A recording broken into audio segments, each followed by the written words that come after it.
ایک واقعہ مجھے یاد آ رہا ہے جسے میں چاہتا ہوں کہ آپ کی سماعتوں کے حوالے کر کے گفتگو کو ختم کروں۔ واقعہ دراصل یہ ہے کہ رسول رحمت صلی اللہ علیہ وسلم تشریف فرما تھے۔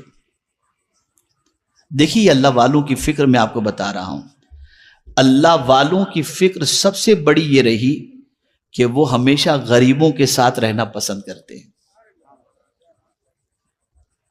ان کا کھانا غریبوں کے ساتھ، ان کا اٹھنا غریبوں کے ساتھ، ان کو غریب بہت پسند رہے۔ اور آج ہماری سوچ اتنی بدل گئی کہ ہمیں غریب پسند ہی نہیں ہے، چاہے سگا بھائی ہی کیوں نہ ہو۔ میں تھوڑا سا تھوڑی سی سوچ درست کر دوں۔ رسول رحمت صلی اللہ علیہ وسلم تشریف فرما تھے، ایک غریب صحابی تشریف لائے، ایک دم غریب۔ آقا کریم صلی اللہ علیہ وسلم ان سے گفتگو فرما رہے تھے، اتنے میں حضرت جبریل امین علیہ الصلاۃ والتسلیم تشریف لائے۔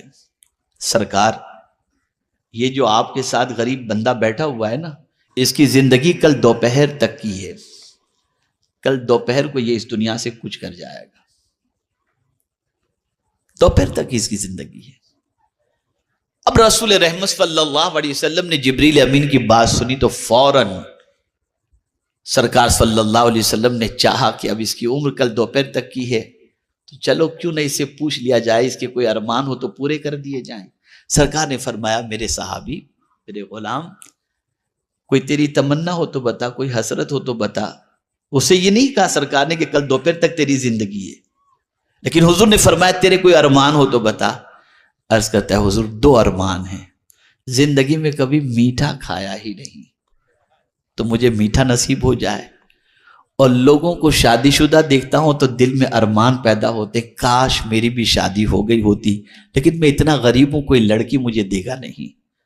سرکار نے فرمایا فکر نہ کر۔ صحابہ کو بلایا سرکار نے، کسی سے کہا میٹھے کا انتظام کرو۔ ایک صحابی کو بلایا، تیری لڑکی کا رشتہ میں نے ان کے ساتھ کر دیا ہے، تیاری میں لگ جاؤ۔ یہ سارا اہتمام سرکار صلی اللہ علیہ وسلم نے کیا، نکاح بھی ہو گیا، سب کچھ ہو گیا، میٹھے کا بھی انتظام ہو گیا۔ اب دوسرے دن دوپہر کے وقت حضور صلی اللہ علیہ وسلم نے سب گھر کا بھی انتظام کر دیا، سرکار نے، سب کچھ ہو گیا، وہ چلا بھی گیا، شادی بھی ہو گئی، بیوی کے ساتھ آرام سے وہ صحابی ہیں۔ دوپہر کے وقت حضور صلی اللہ علیہ وسلم نے اپنے ایک صحابی سے فرمایا، ذرا جا کے اس گھر میں دیکھ، کوئی آواز تو رونے کی نہیں آ رہی ہے۔ وہ گئے، وہ صحابی ظہر سے لے کر عصر تک ان کے گھر کے قریب چکر لگانے لگے، کوئی آواز نہیں، کوئی رونے دھونے کی آواز نہیں۔ آئے حضور کے پاس، سرکار وہاں تو کوئی رونے دھونے کی آواز تو ہے نہیں، سب بالکل ٹھیک ٹھاک معاملہ ہے۔ تو سرکار نے رب کی بارگاہ میں عرض کیا، میرے مولا، جبریل نے لوح محفوظ پر دیکھ کر کے یہ بات کہی تھی کہ اس کی زندگی کل دوپہر تک کی ہے، لیکن وہ تو ابھی تک جی رہے ہیں، موت ٹلی کیسے؟ موت ٹلی کیسے؟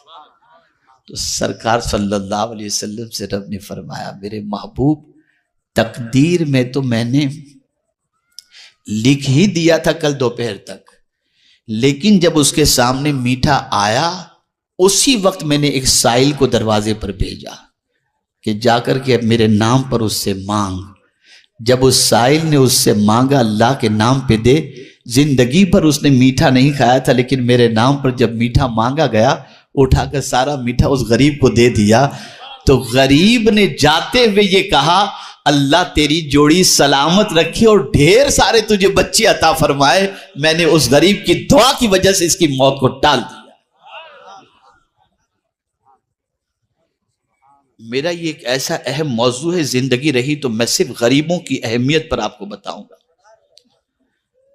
اس لیے کہ ہماری سوچ پوری الٹی ہو گئی۔ نہ غریب کے ساتھ بیٹھنا اچھا لگتا ہے، نہ غریب کے ساتھ ملنا اچھا لگتا ہے، نہ غریب کے ساتھ کھانا اچھا لگتا ہے، نہ غریب کے ساتھ مصافحہ اچھا لگتا ہے، نہ غریب کی دعوت اچھی لگتی ہے۔